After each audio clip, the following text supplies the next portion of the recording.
오늘도 하나님의 말씀은 내가 누구인지, 무엇을 가졌는지, 무엇을 할 수 있는지 알게 하십니다. 내 마음은 지켜질 것이며 내 입의 말은 반드시 변화될 것입니다. 나는 오늘부터 전혀 새로운 생을 살 것입니다. 나를 통해 나라와 민족이, 가정들이 복이 됩니다. 나를 통해 많은 사람들이 변화될 것입니다. 아멘.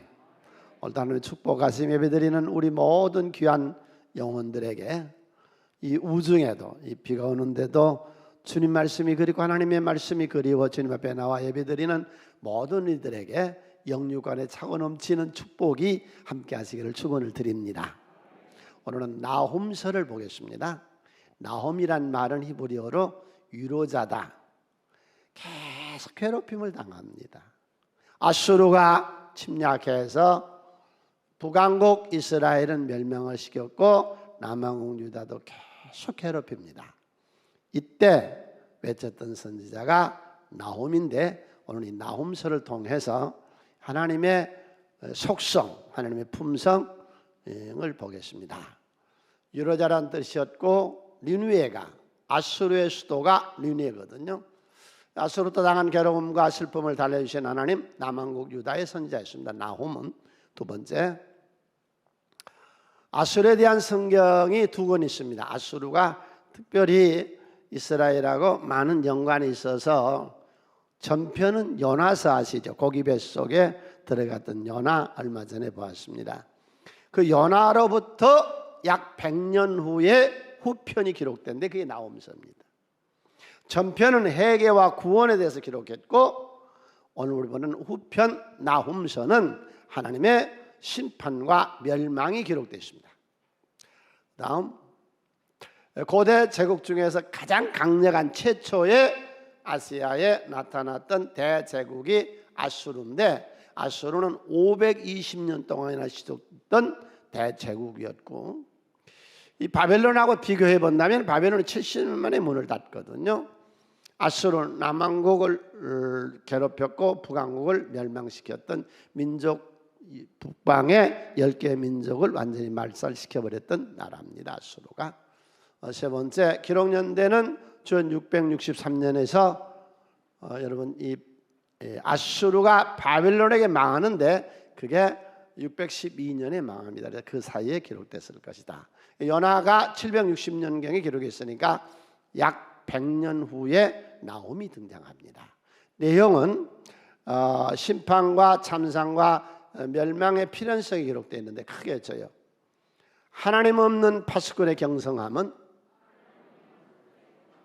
허사다. 우리가 아무리 이것저것 구체적으로 지키고 보호한 것 같아도 하나님 보호해 주셔야 될 줄로 믿습니다. 아수르의 지도를 한번 볼까요? 얼마나 큰 제국이었냐. 지금의 이란, 이라크, 요르단, 시리아, 또 저 위에 있는 헤브론 뭐 전체 이스라엘, 저 남쪽의 애굽까지를 통일하고 있었던 대제국입니다. 이 나홈서에 등장하는 하나님의 속성을 먼저 보겠습니다. 하나님은 세계 경영을 하십니다. 이 악한 자들에게 하나님은 반격하세요.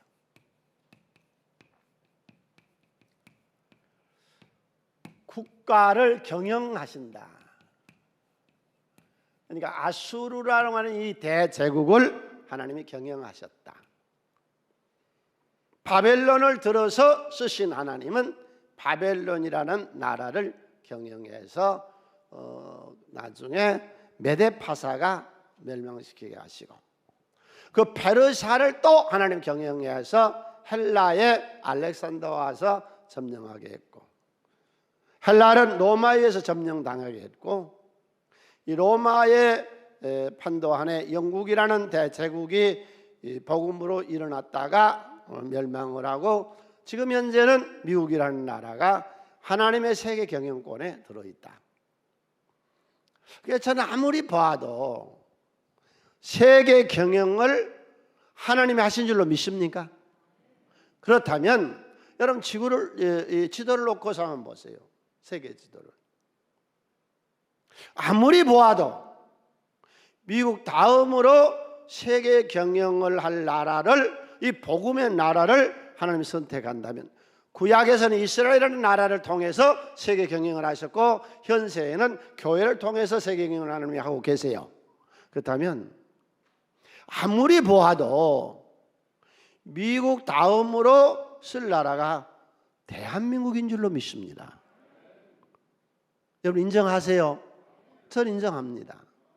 세계 어느 나라도 우리나라처럼 하나님을 잘 믿는 나라가 없습니다. 우리 엄청난 하나님 잘 믿고 있는 겁니다. 네. 그래서 하나님은 이런 국가를 경영하신다. 악한 아수르를 반격하고 치고 들어가신다. 그래서 여기서 하나님에 대한 속성을 먼저 5가지로 설명을 해요. 하나님은 어떤 하나님이냐? 질투하시는 하나님이시다. 질투의 영이시다. 이 질투가, 가난한 두 부부가 살고 있었습니다. 소원이 잘 먹고 잘 살고 좋은 집에 한번 살아보는 것이 이 가난한 두 부부의 소원이었어요. 어느 날 요정이 나타나서 소원이 뭐냐 그러고 뿅 하고 날아갔어요. 소원을 얘기하면 3가지를 들어주겠다. 그런데 네 소원이 들어준 것만큼 내 이웃 사람에게는 배로도 잘 되게 해주겠다 그랬어요. 나에게 좋은 집을 주세요. 엄청나게 좋은 집이 생겼는데 이웃집은 자기보다 배나 더 좋은 집을 갔습니다. 좋은 집에 살다 보니까 그의 아내가 가구가 좋았으면 좋겠다 그래서 소원했더니 정말로 좋은 이케아 최고의 가구들이 쫙 들어섰습니다. 이웃집은 더 좋은 가구가 들어섰습니다. 불만, 불평, 도대체 저것들은 무엇을 했길래, 그래서 하나님 앞에 3번째 소원, 제목이 3번째 소원이요. 3번째 소원, 하나님 내 눈이 하나 멀게 해주세요. 이런 질투가 아니라 여기서 하나님 말씀하는 질투는 사랑을 얘기하고 있는 겁니다. 자, 두 부부가 살고 있어요. 아내가 바람을 피웠어요. 다른 남자를 연인으로 뒀어요. 어젯밤에 자고 왔어요. 그러니까 아침에 남편이 어젯밤에 다른 애인하고 잠자고 들어온 그 아내에게 어젯밤에 재미있었어? 아침밥 우리 먹을까? 그런 사람이 있어요? 확 뒤집어 버리지. 지금 그 얘기예요. 하나님이 질투하신다. 사랑을 얘기하고 있는 거예요. 오늘은 성경 내용보다 적응을 하겠습니다. 여러분, 우리 가정 사랑하면서 삽시다. 아멘. 병들고 늙어봐요. 집안 식구밖에 없어요. 나 좀 사랑하면서 삽시다. 나를 인정하고 오늘 또 내 안에 자신감을 품고 예수의 십자가의 보혈로 깨끗이 씻어서 돌아갑시다. 잘되는 나를 응원합시다. 나를 사랑하자고요. 내 하고 있는 일 좀 사랑해요. 네. 그러니까 아수르가 연하에 의해서 복음을 받아들이고 이제 다 배신하고 돌아섰어요. 그래서 하나님이 사랑한다 하는 말을 여기서 우리 인간의 언어로 질투하신 하나님, 반격하세요, 치세요. 두 번째 하나님은 어떤 하나님이냐? 보복하신 하나님. 1장 2절 함께 읽습니다. 다 같이 손에서 읽습니다. 여호와는 질투하시며 보복하시는 하나님이시니라. 여호와는 보복하시며 진노하시되 자기를 거스르는 자에게 여호와는 보복하시며 자기를 대적하는 자에게 진노를 품으시며. 원수를 사랑하라, 원수를 이해하라, 원수를 용서해라. 하나님은 아닙니다. 우리가 이 세상 예수 믿고 살아가는데 평안하고 안정되고 마음의 평강을 얻도록 하기 위해서 원수를 사랑하라 했는데 하나님은 원수를 사랑한 적이 없습니다. 하나님은 원수를 용서한 적이 없습니다.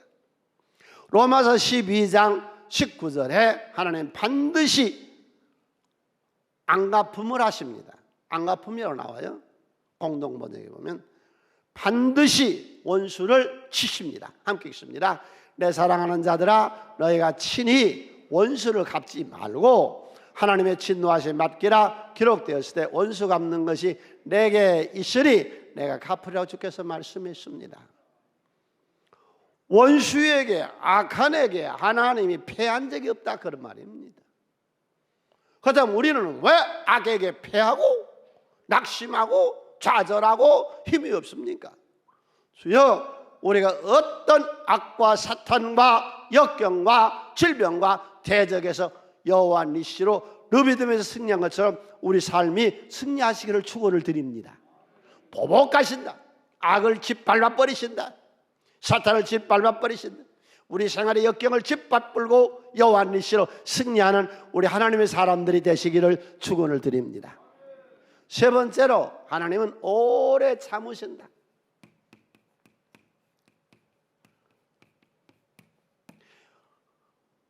예수님을 이 땅에 보시는데 4,000년을 준비하시고 참으시고, 아수르를 멸망시키는데 하나님은 철저하게 준비하고 계시면서 520년을 참으셨고, 에돔의 에서 족속을 멸망시키는데 하나님은 2,000년을 거쳐서 죽였습니다.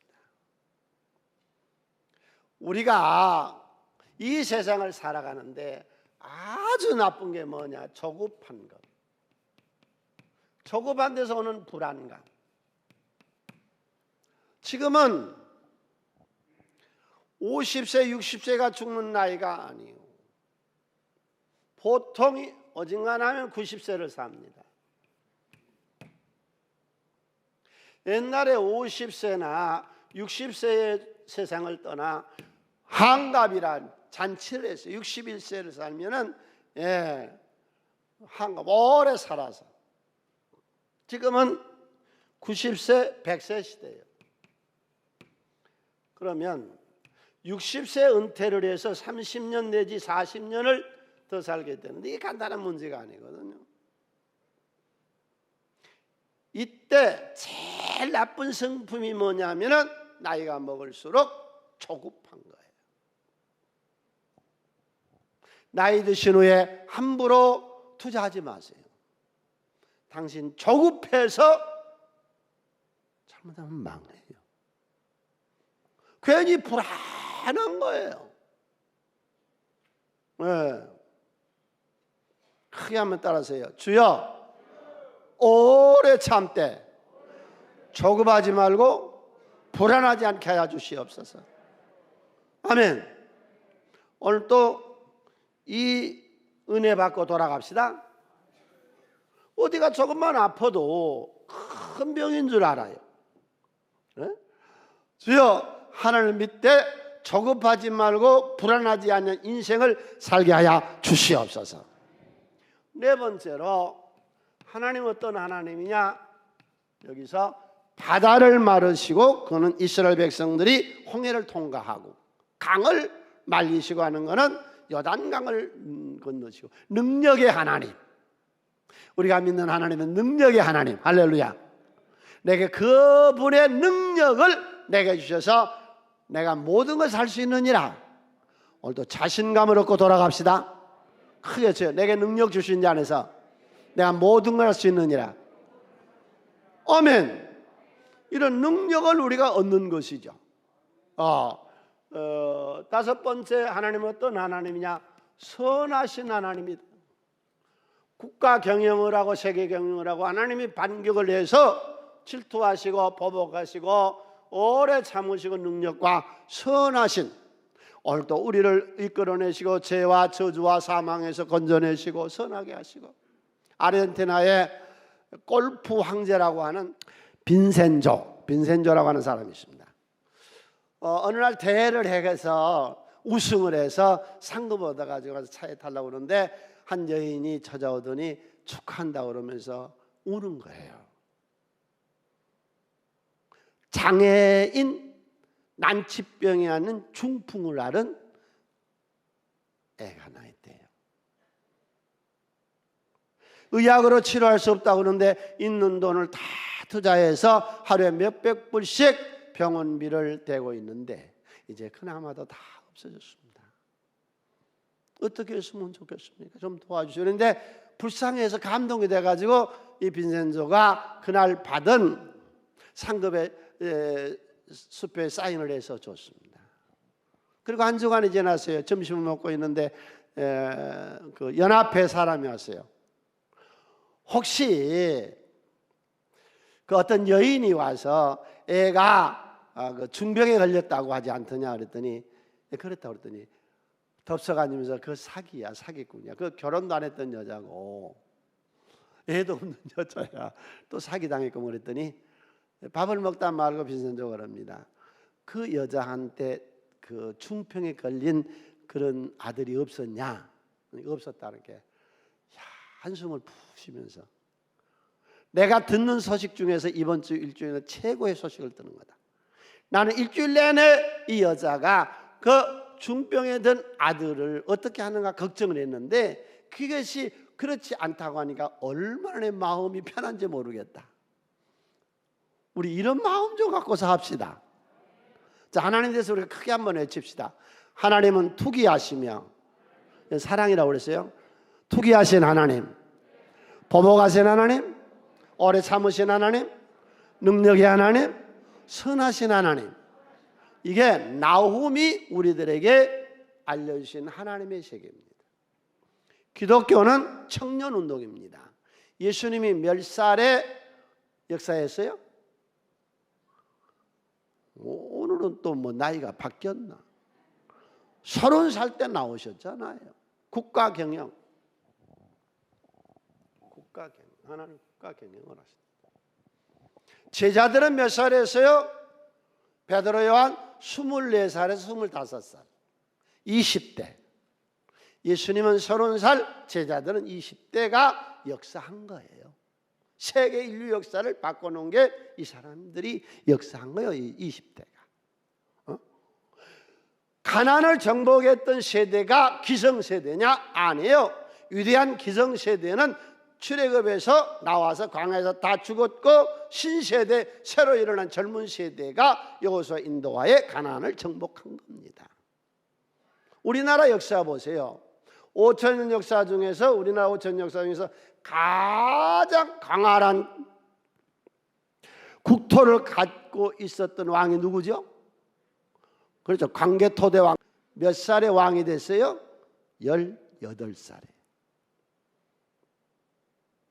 고구려의 시조 고주몽이 40엔 세상을 떠나는데 그가 나라를 이루고 갔잖아요. 그러면 그거는 20대에 국가를 세웠습니다. 동서양 인류 역사 중에 최초로 동서양을 정복했던 알렉산더가 20살에 왕이 되고 33살에 페르시아를 정복한 후에 도착병에 의해서 세상을 떠날 때 그의 나이 33살에 불과했습니다. 나폴레옹이 27살에 총사령관이 되고 35살에 그가 황제로 등극합니다. 우리 교회도요, 이 30세면 자꾸 어린애를 보는데 우리 교회 장로님 열심히 지금 앞장서 일하신 장로님 29살에 오셨고 우리 교회 일했던 많은 일꾼들이 다 30대였어요. 새순교회 청년회가 성장해야 됩니다. 청년이 바로 돼야 됩니다. 여러분 세계의 흐름을 한번 볼까요? 이 세계의 흐름이 어떤가? 지금 전 세계의 기성세대의 정치인들이 부패와 타락과 민주주의에서 얻어지는 이 직책은 이거는 일꾼의 직책인데 권력 남용과 무능, 실력이 없어요. 과거 세대들이. 지금 세계는 어떻게 바꾸고 있느냐? 세계는 이렇게 자기 나라의 지도자들을 뽑고 있습니다. 캐나다 43살, 그리스는 40살, 벨기에는 38세, 폴란드는 43세, 우크라이나는 38세, 에스토니아는 38세, 뒤지니는 40세, 오스트리아, 이번에 우리나라 대통령이 가서 만났던 오스트리아의 총리는 31세, 헝가리는 35세, 북한의 지도자는 27살에 권력을 잡았고 지금 37세로 통치하고 있습니다. 이탈리아 39세, 뉴질랜드 37세, 프랑스 39세, 핀란드 34세 여성, 얼마 전에 미국의 위대한 대통령이었던 케네디가 43세, 영국의 개머린 총리는 38세, 애굽의 총리 대신을 지냈던 요셉은 30세, 유다의 왕 다윗이 30세. 잘 들어요. 여당이고 야당이고 제3세대고 젊은이들이 일어나고 있는 추세입니다. 다음에 나훔서를 통해서 보고 있는 두 번째는 하나님은 이들의 형편과 처지를 아신다는 것입니다. 1장 7절 다 같이 손에서 함께 있습니다. 여호와는 선하시며 환난 날의 산성이시라. 그는 자기에게 피하는 자들을 아신다. 하나님 나를 너무 잘 아신다. 여러분, 제 설교를 들으면서 혹시라도 정치적인 평양으로 듣지 마세요. 전 여당도 아니고 야당도 아니고 제3세력도 아니고 난 양심적으로 순수하게 말한다면 난 예수당이요. 예수로 이 나라가 잘 됐으면 좋겠습니다. 여당이 정권을 잡던 야당이 정권을 잡던 제3세력이 정권을 잡던 상관없이 이 나라를 잘되게 하는 정당들이 되기를 정말로 바라고 원합니다. 혹시라도 정치적으로 저를 바라보지 마세요. 이상한 눈으로 바라보지 마세요. 저는 틀림없는 예수당입니다. 그리고 교회는요, 어떻게 편향하는 건 좋지 않습니다. 예. 자, 하나님은 아신다. 나를 아신다. 나홈서 1장 7절 다시 한번 손에서 읽겠습니다. 여호와는 선하시며 날의 산성이시라. 그가 자기에게 피하는 자를 아신다. 나의 뭘 아시느냐? 나의 체질을 아신다.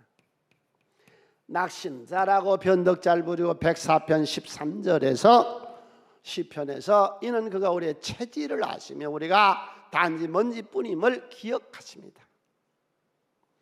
변덕 부리고 부정주의고 남 잘되는 거 싫어하고 비방하고 험담하고 욕하고 이렇게 우리는 약하다. 우리 체질이 약하다. 그래서 오늘 또 여기 오셔서 전신갑주를 입고 가시기를 바랍니다. 군인으로 말하면 갑옷을 입고 가시라고. 네, 허리띠 진리가 뭔데? 내가 곧 길이요 진리요 생명이라. 예수와 함께 삽시다. 흔들리지 않지요. 주님이 날 도우시는데, 예수님 날 도우시는데 무엇이 문제요? 주님 찾아오셨네 모시어 어더레세.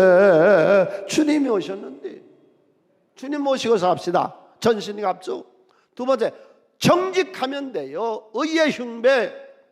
이 방탄조끼를 입는데 그게 정직한 것이래요. 주여, 오늘도 여기서 정직한 영을 새롭게 하여 주시옵소서. 예수의 피로 다 씻어 죄와 저주 허물과 실수를 예수 피로 다 씻고 정결하고 깨끗하게 해서 자신 있게 인생을 삽시다. 할렐루야. 우리 체질을 바꾸자고요. 예수의 체질로. 세 번째, 평안의 복음의 신발을 신고, 평안한 신발을 신고 복음을 전하는 우리가 됩시다. 세상을 복되게 만들어야죠. 주여, 구원의 투구. 난 틀림없이 구원받아서 흔들리지 말아요. 예수는 내 편이시고 하나님은 내 안에 계시고 나와 동행하세요. 믿음의 방패, 믿으면 되는 것이죠. 성령의 검, 하나님 말씀, 기도를 가지고 인생을 승리하며 삽시다. 나의 형편과 처지를 아시는 주님. 지금 어떤 형편에 사세요? 어떤 처지에 있어요? 주님 아세요. 곧 도와주세요. 오늘도 하나님 날 도와주실 줄 믿으세요. 도우신 하나님이 내 편이세요. 오늘 또 내 형편과 처지를 아세요. 체질을 아시고 내 사정이 왜 숨겨졌으며 내 처지를 하나님이 알지 못한다고 하느냐. 이사야 40장 27절 함께 있습니다. 야곱 어찌하여 내게 말하며 이스라엘 내가 이르기를. 함께 있습니다. 내 길은 여호와께 숨겨졌으며 내 송사는 하나님에게서 벗어난다 하느냐. 하나님은 알고 계세요. 내 질병을 알고 계시고, 아멘. 내 험악한 처지를 알고 계시고, 세 번째, 내 환난을 알고 계세요. 환난 날에 나를 도우신 하나님. 야곱이가 세상을 떠나면서 므낫세 에브라임에게 기도를 하면서 나를 환난 날에 건지신 하나님, 이 자식들에게도 환난 날에 건져주시고, 다윗이 세상을 떠나면서 그의 아들 솔로몬을 불러내서 솔로몬에게 유언하면서 말하기를 환난 날에 나를 건지신 하나님. 아멘. 예. 하나님, 내가 무엇이 필요한가? 필요한 것을 아세요. 내가 필요한 걸 아세요. 마태복음 6장 31절로 33절을 우리가 묵상하면서 한번 조용히 읽어봅시다. 그러므로 염려하여 이르기를 무엇을 먹을까, 무엇을 마실까, 무엇을 입을까 하지 말라. 이는 다 이방인들이 구하는 것이라 너희 하늘 아버지께서 이 모든 것이 너에게 있어야 할 줄을 아시느니라. 그런즉 너희는 먼저 그의 나라 그 일을 구하라. 그리하면 이 모든 것을 너에게 더하시리라. 우리 모든 사명자들이여 이 말씀에 큰 은혜를 받으시기를 바랍니다. 하나님의 일에 노력만 가지고는 안 돼요. 열심히 노력하는 것만 가지고는 안 돼요. 네, 이 노력하고 힘쓰고 애쓰고 노력하는 데는요 한계가 있어요. 한계가. 그런데 재미로 하면은요 이건 한계가 없어요. 재미로 하면, 주에는 재미로 하는 거예요. 인생을 재밌게 사세요. 행복하세요? 행복하세요? 인생 자신 있으세요? 재미로 하면 이 노력을 이길 수 있는 것이 재미입니다. 재미로 하면요 질리지를 않아요. 그러니까 피아노 한 사람이 하루 12시간을 피아노를 쳐도 질리질 않아요. 그치질 않아요. 운동선수가요 하루에 8시간 9시간 운동 연습을 해도 안 질려요. 왜? 재미로 하니까. 인생을 재미로 사시라고. 재미. 이 재미 속에 의미를 찾으세요. 내가 하고 있는 그 재미있는 일 속에서 이것이 사람들에게 유익한 것인가? 유익한 것인가? 이 설교가 은혜스럽고 너무 좋아. 오늘 또 그냥 이 말씀을 전하는데, 그러면 이것이 우리 사회에, 우리 대한민국에 유익한 거냐? 유익한 이 사람을 바꾸는 거. 이게 뭐냐? 이게 내가 살아야 될 삶의 의미가 되는 것이죠. 노력, 힘쓰고 있는 건 한계. 질려 조금 하다 보면은 못해. 한 10년, 20년 계속 하다 보면 질려버리 못하는 거예요. 재미로 하면은 이건 끝이 없어요. 그런데 그 재미가 타락하고 음란하고 악하고 남에게 나쁘게 하고 그런 재미는 안 되죠. 재미있게 사세요. 어떤 일은 재미에 채 사시기를 바랍니다. 하나님의 일은 재미라는. 주님이 날 아세요. 우리 찬양 한번 하고 그 다음에 말씀을 듣습니다. 주님이 날 아세요. 하나님 사랑합니다. 사랑합니다. 나의 예수 사랑합니다. 아주 많이요. 사랑합니다. 나의 예수 사랑합니다. 그것 원해요. 사랑한다 아들아. 내가 너를 잘 아노라. 사랑한다 내 딸아. 내게 축복 더하노라. 사랑합니다. 사랑합니다.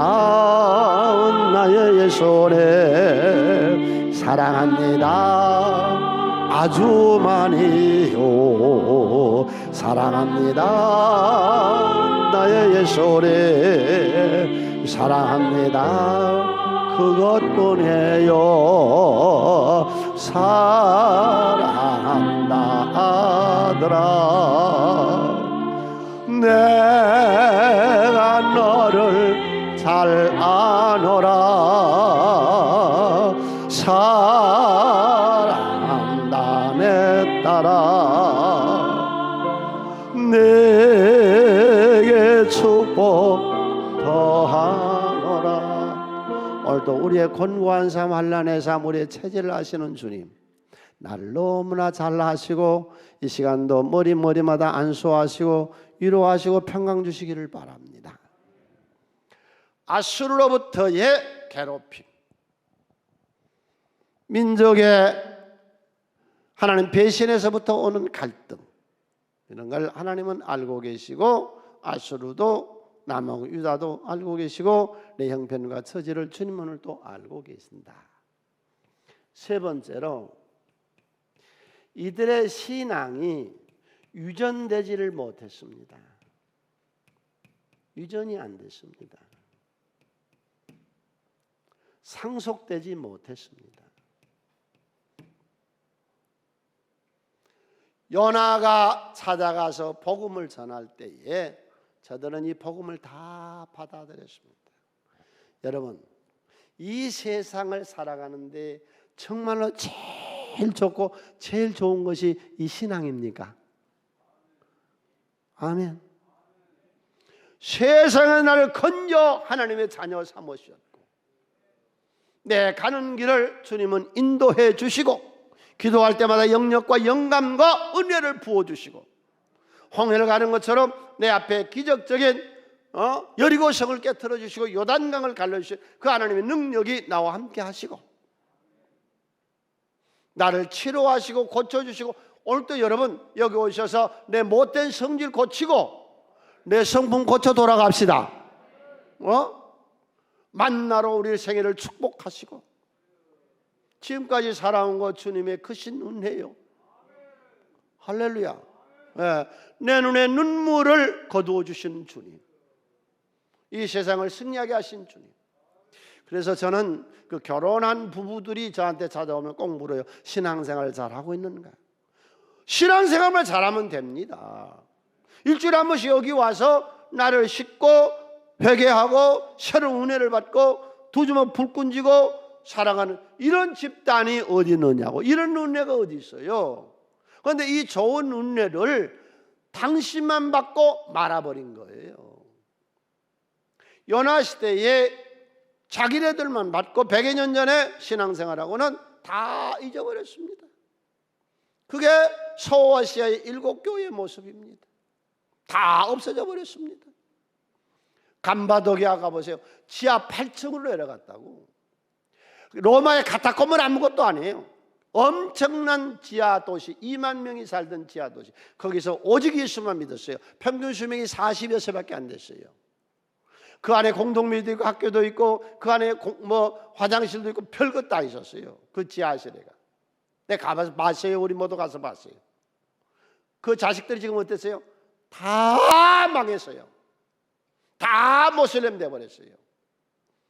세계를 나의 교구라고 외쳤던 영국 교회들한테 다 모슬렘 팔리고 다 술집에 팔려나가 버렸어요.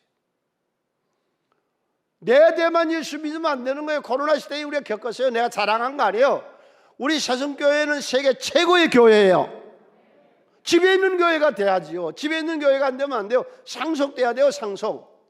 여러분 할 수 있으면 직업을 갖되 내 자식도 할 수 있는 상속을 주세요. 식당 하면은 식당을 내 자식이 할 수 있고, 정치를 하면 내 자식도 정치를 할 수 있고, 자식이 교수면 또 따라서 할 수 있고, 내가 할 수 있는 그것을 내 자식이 할 수 있는 그런 직업관을 우리 기독교인은 가지면 좋습니다. 왜? 오늘 상속해야 되니까. 자, 상속에 대해서 한번 볼까요?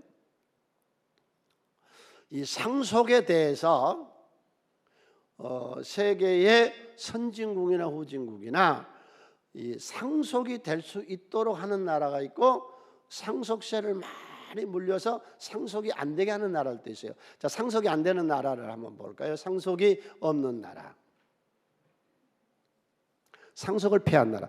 미국의 일부 주는 상속 없습니다. 앞으로 미국은 상속이 없는 대로 방향을 지금 틀고 있습니다. 캐나다, 이스라엘, 인도, 러시아, 홍콩, 오스트리아, 싱가포르, 스위스, 말레이시아, 동남아 국가들, 포르투갈, 노르웨이, 체코, 스웨덴, 호주, 멕시코, 뉴질랜드 등 세계에서 가장 높은 상속세를 내고 있는 나라가 어느 나라인지 아세요?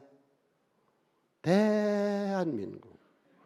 우리가 상속 지금 제일 높습니다. 이전에는 스웨덴이 제일 높았어요. 이 앞서는 스웨덴이 상속세가 얼마 나갔느냐 하면은요, 70% 이상 나갔습니다. 복지국가, 세계 최고한 복지국가 스웨덴. 그래서 그 스웨덴에서는 이 부를 대물림하지 못하겠습니다. 이번에 우리 지금 그 백신 맞는 것 중에 화이자 있고 또 뭐 있었죠? 아스트라 있죠? 이 아스트라라고 하는 회사가 원래 스웨덴에서 합니다. 그런데 그 오너가 세상을 떠나니까 그 부인과 자식들에게 아스트라 상속세를 물어야 되는데 상속세가 70%예요. 그러니까 회사를 팔 수밖에 없었거든요. 그래서 영국에서 와서 스웨덴의 아스트라 회사를 사가버린 겁니다. 그래서 그때 국가에서 깨닫는 거예요. 그리고 많은 스웨덴에 지금 이케아도 스위스 본사를 두고 떠나버렸잖아요. 스웨덴의 유명한 그런 기업체가 다 외국으로 떠나버리는 거예요. 왜? 상속세가 70% 이상이니까. 무서워서 다 떠났거든요. 그러니까 세금, 복지 없는 세금은 없습니다. 복지라니까 세금을 거둬야 되잖아요. 그래서 다 세금이 높으니까 외국으로 떠나버렸거든요. 그러고 나니까 세금이 적어진 거예요. 2005년도 스웨덴 국회에서는 상속세를 폐지시켰습니다. 그러고 나서 어떻게 된 줄 아세요? 기업들이 되돌아갔고요. 여러분, 우리 젊은이의 일자리는 사기업이 만들어내는 겁니다. 기업을 살려야 기업에서 일자리를 만들어내지요. 그래서 상속세를 폐지시켜 버렸고요. 35개 OECD 나라들 중에서 13개국이 없습니다. 그런데 이 상속세가 있어야 되냐 없어야 되냐 하는 거는 여러분에게 맡기는 거죠. 제가 있다 없다 좋다 나쁘다 그런 건 아닙니다. 왜 바울도 설교를 하면서 그랬거든요. 자기의 이 얘기를 하면서 이건 내가 건도지 이건 진리가 아니다 그런데 이건 진리가 아니고 건도인데 아무튼 세계는 지금 그렇게 나눠져 있고 그렇게 가고 있습니다. 아무튼 여러분의 신앙은 상속되어야만 됩니다. 이 나훔에서 아수르가 왜 망했어요? 신앙이 유전되지를 못했습니다. 신앙이 유전되지 못하니까 호주에 있는 교회가, 가나다에 있는 교회가, 미국에 있는 교회가, 유럽에 있는 교회들이 다 스웨덴이니 네덜란드니 거기 있었던 교회들이 다 실주에 팔리고 모슬림에 팔려나가고 국가의 큰 애물단지가 되고 이 교회가 쓸모없는 사람이 모여있질 않으니까 이 건물 이거 어떻게 할 거예요? 그런 실정이 되어버렸어요. 기독교가 살아남은 길은 평시도 목회와 집에 있는 교회가 이루어져야만 됩니다. 기독교는 가정용료요. 노아의 가정, 아브라함의 가정, 예수님의 가정, 바울사도가 전할 때 너와 내 집이 구원을 받는데 복음 안에는. 여러분 이 시대에 우리가 크게 깨달아야 돼요. 집에 있는 교회가 없으면요 다 망하는 거예요. 아무 쓸모없는 거예요. 연하 시대에 받아들였던 아수르 니느웨성의 이 신앙이 100년 후에 무슨 소용이 있었냐고. 자식에게 유전되지 않아 상속되지 아니한 여러분 가정의 신앙이 무슨 소용이 있냐고. 왜 우리를 선택한 줄은 알아야 돼요. 창세기 18장 19절에 우리를 왜 선택했어요? 내가 그러고 자식과 권속에 명하여 여호와의 도를 지켜 의와 공도를 행하게 하려고 그를 택했대. 아브라함을 나를 선택한 이유는 자식들에게 신앙을 유전시키기 위해서 우리를 선택한 거예요. 나는 이 나훔서를 또 새롭게 보면서 참 은혜가 됐던 부분이 마지막 부분인데 처음 복보다 나중이 더 험했어. 처음에는 그래도 괜찮았다고. 요나 시대 때 복음을 받아들이고 괜찮았어. 젊어서는 괜찮았다고. 늙어서 복상망에 더러운 인생이 되어버린 거예요. 이 나홈서는. 신앙이란 게 뭐냐? 전반부는 험하겠어도, 전반부 예수를 만나기 전에는 악했어도, 예수 만나고 나서 후반부가 절대적으로 노년이 좋아지고 내 인생의 시간이 지나면서 아침보다는 저녁이 좋고, 오늘보다는 내일이 좋고, 금년보다는 후년이 더 좋고, 내년보다는 저후년이 더 좋고 하는 이런 인생이 되는 거예요. 크게 하나님의 복은 처음 복보다 나중 복이 더 좋은 것이다. 아멘. 근데 이 나홈서는 뭐예요? 처음에는 요나 시대에 괜찮았다고. 시간이 지나면서 점점 못되게 됐어요. 그래서 다 심판받고 멸망하고 이 아수르가 지구상에서 없어져 버리고 맙니다. 오히려 내 생애가 예수 안에서 처음 복보다는 나중 복이 더 좋게 하시고, 욥의 모년의 복을 주사 이전 복보다 더하게 하신 것처럼 내 생애가 이런 생애가 되게 하여 주시옵소서. 이게 나홈서의 결론입니다. 크게 쳐요. 하나님은 질투하시며 보복하시며 참으시며 능력이 안 없으시며 선하신 하나님이시다. 크게 쳐요. 내 형편과 처지를 잘 아신다. 신앙은 유전되어야 되며 이 신앙은 처음 복보다 나중 복이 좋은 것이다. 아멘. 이게 나홈서가 우리에게 주시는 은혜입니다.